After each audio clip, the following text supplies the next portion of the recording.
Thank you, God, and thank you to the Forum Club for hosting today's event. It's great to see so many friendly and familiar faces that are out there. And I want to thank each and every one of you for taking the time to be here to learn a little bit more about us as candidates, because I think you would agree that this election and our decision in November is critically important to our community and to our country. Now, like many of us in this room, I'm from somewhere else. I was born in Brooklyn, and my mom and dad were Jewish public school teachers. Now, my family moved to South Florida when I was in elementary school, and I'm a proud product of the Palm Beach County public school system. And it was actually during my junior year at Palm Beach Gardens High School when my mother decided to take a job as Lois Frankel's campaign manager for State House of Representatives.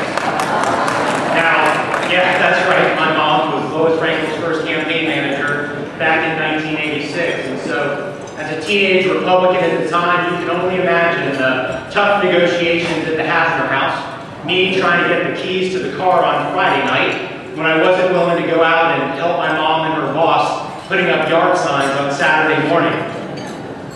But as you can see, Lois and I have known each other for many years. We have many policy disagreements, and we have very different styles. And today we stand here on the same stage running for Congress with two very different visions for the future of our country. Now the rest of my story, I had the privilege and honor of interning for then Congressman Tom Lewis on Capitol Hill during my time in college. I graduated from law school, and although I never actually practiced law, I have over 15 years of private sector business experience working with hospitals and physician practices. I served in the State House of Representatives from 2002 to 2010, representing Palm Beach and Broward counties.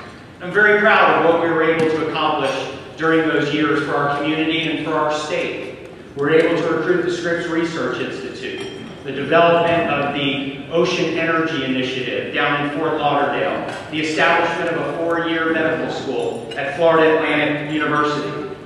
We passed the first in the nation Iran divestment legislation, stopping state pension funds from investing in companies that do business in Iran. We fought for real property tax relief, and we balanced budgets. And it was also during that time that I met and married my wife Jillian, who is here with us today. Regardless of your political affiliation, I think we can all agree Washington is broken, and both parties are to blame. Now, one of the first things that I believe makes Washington so dysfunctional is that the people that we elect don't live by the same set of rules as the rest of us. Now, back in 2008, when Florida fell on tough economic times and all of us were being asked to make do with less, I led the effort in the state legislature to cut my own salary and to cut the salaries of all members of the Florida House and the Florida Senate. And as you can imagine, that certainly did not make me popular with my colleagues at the time, but it was the right thing to do. And in the fiscal times that we're in today in Washington, I will never vote for or accept a pay increase. You don't get to do it in your job. Members of Congress shouldn't be able to do it either. I will also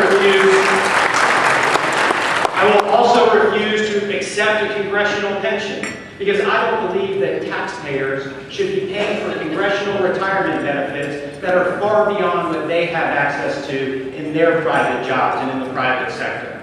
And just like in the real world, when Congress doesn't do its job, they shouldn't be paid. Congress hasn't passed a budget now in over 3 years. And that is just unacceptable. It's no way for you to run your business, and it is certainly no way for us to run our government. No budget, no pay, it's that simple. Now, America is facing some very difficult times, and the people that I talk to every day throughout these communities, they are sick and tired of the name-calling, and they are sick and tired of the division. Scare tactics may win an election today, but they will not solve our country's problems for tomorrow. I think people just want us to focus on the issues that matter most.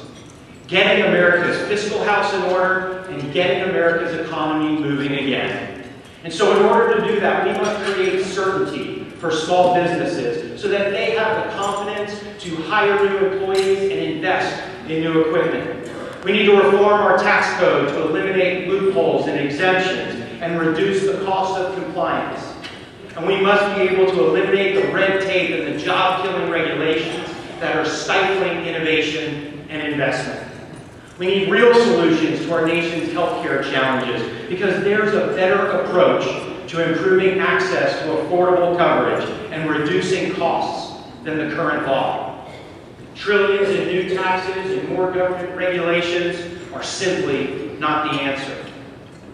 Now, my wife Jillian has epilepsy, and so we know firsthand the challenges that people face with pre-existing conditions and high costs of prescription drugs.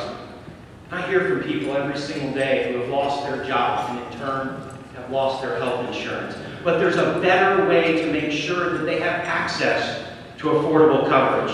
And so to do that, we need to level the playing field so that individuals can purchase insurance with the same breaks that businesses get. We need to eliminate barriers so that competition and choice reduce costs. We need to promote cost transparency to empower patients and consumers, and we need litigation reform to protect physicians and providers. Now, the American economy also relies on affordable energy costs.